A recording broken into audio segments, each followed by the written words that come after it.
from the News Channel 5 Network. This is OpenLine.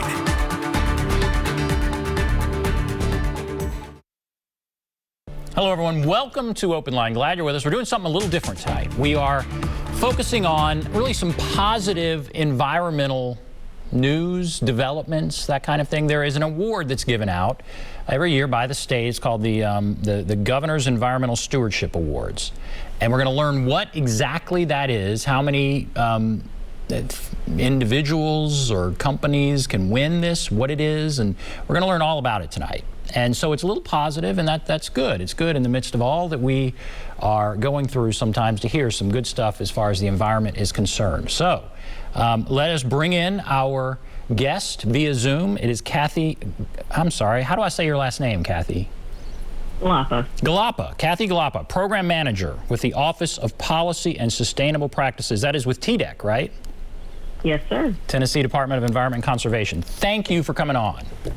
Thank you for having me. All right, so what are these awards? How often are they given out? How many people win them, and what are they? So the Governor's Environmental Stewardship Awards program has been around for 36 years, which predates our department. It was in the Department of Conservation prior to TDEC being formed. So it's been around for quite a few years. We only give the awards out once a year at an annual luncheon that the governor attends, and we like to recognize outstanding achievements through individuals, businesses, organizations, institutions, higher education. It could be K through 12. So anybody that is physically in the state of Tennessee can nominate themselves for these awards. And what exactly are you looking for? It says environmental stewardship. So what exactly are you looking for?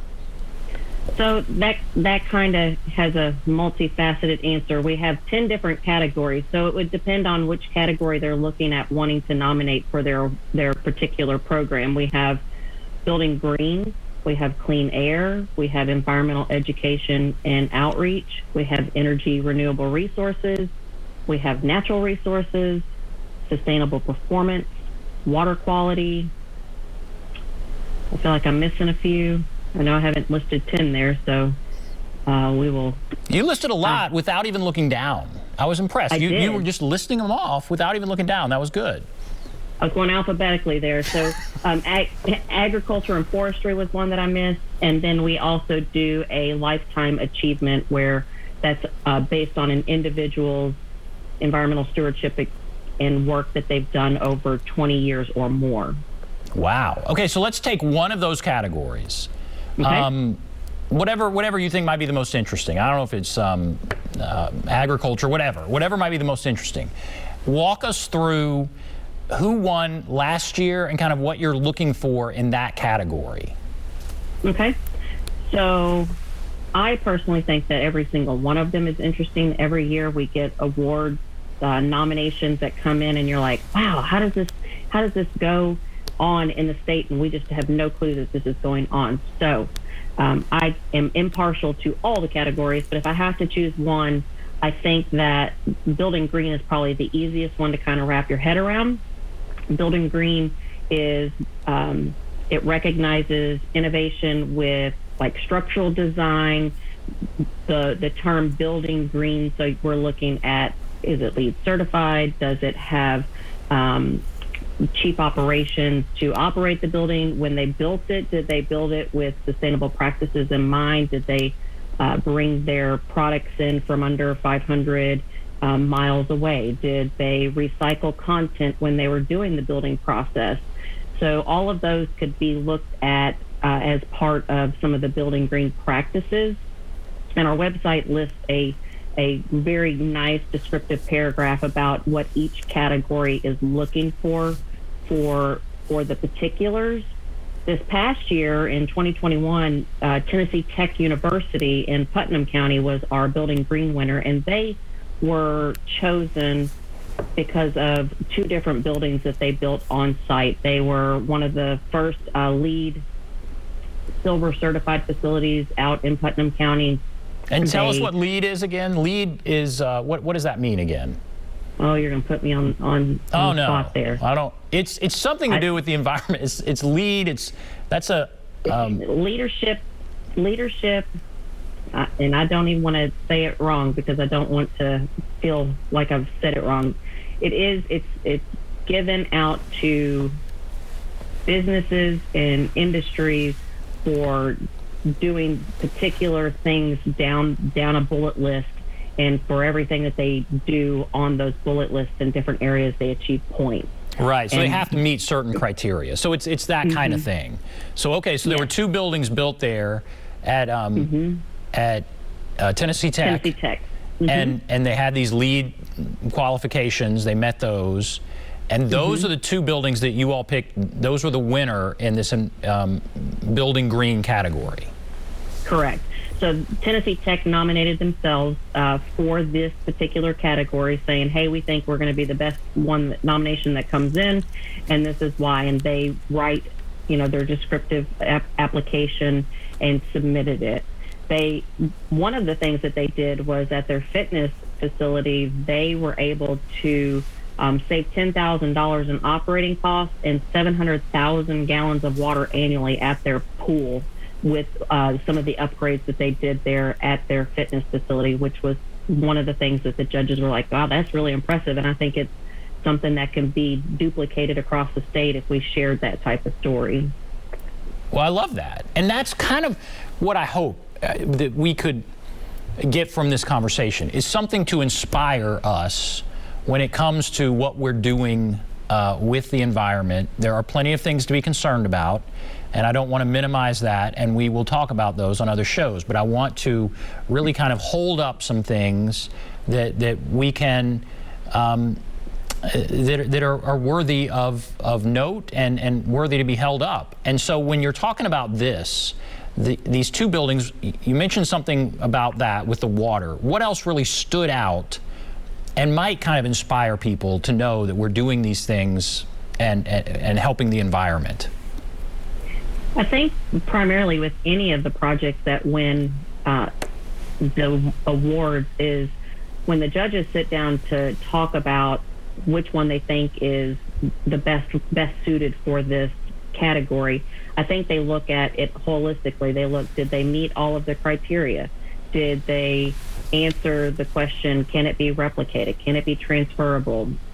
Obviously, with Tennessee Tech, there's a lot of money involved, and they do look at that also when they're judging, and they look at it a way like, well, yes, there is money, but also this on a smaller scale can be replicated as well if you look at it like that. I do think that the most interesting things that are nominated are typically the ones that are chosen. I always go into these, I read every single application that comes in, and I pick in each category. I'm like, okay, this one's going to win, and this one's going to win, and this one's going to win. And ultimately, I never have the selection right. The judges go beyond me, and they have these great conversations, and they pick other ones. And when you sit and listen to them, you're like, oh, well, that kind of makes sense why they would do that or why they would choose that. So I quit picking who I think is going to be the winner each year. Well, okay, that's fine. What has kind of inspired you? Maybe it didn't win. What are some things in that green category over the last several years? What do we need to know as people out here in Tennessee? Things that are being done that would maybe inspire us. I mean, I like the water, the recycling of water that you mentioned. What are some other things that you're seeing out there when it comes to building green?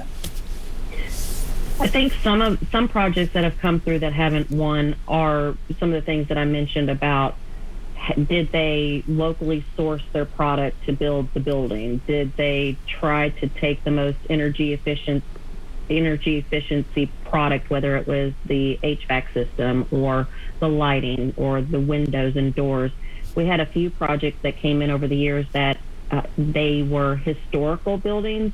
And if anybody knows anything about historical buildings, they don't want you to change the building. But these projects came in and they were able to do all of the upgrades and still keep all of the historical aspects to it. So then they're realizing the savings as well. So some of these projects, they did upgrade the windows, but they kept within the historical aspects of the upgrade, or they upgraded the lighting and those types of things. So I think some of those that come through, when I see them, I'm like, those are really, really great projects. They might not have been selected as a winner, but they were really good projects. And we do our best in our office to share those successes through other avenues or nominate them ourselves in other award programs that are out there in the state. So if they didn't win the governor's awards, we're trying to take some of the best that didn't win and turn them around and submit them in other award programs as well, because we want them to be recognized for the good that they've done. Okay. And all right, we're going to go to break here in a moment, but as we just set the table here for the discussion, there are a bunch of categories here, right? And you would like to see there be a wide representation. There are a few counties where there hasn't even been a winner, and I guess you would really encourage people to nominate projects and things in those counties, right? How can somebody go about nominating? And if somebody's out there, you know, for any of these awards, what would you recommend? They can contact me at kathy.glapa@tn.gov, and I'm happy to answer any questions and send them the link to the application. They can call me at my work number, 615-253-8780. And I am more than happy to walk them through, talk to them, see if they're eligible, make sure they're within the right time frame, those types of things. And obviously the application is on our website for them to get to and apply as well. So those would be the first things that I would say is go to the website, call me, email me, and I can walk through all of those processes with them. And I think they have until March, right? March 21st? March 31st. 31st. The last day of the month. Mm-hmm.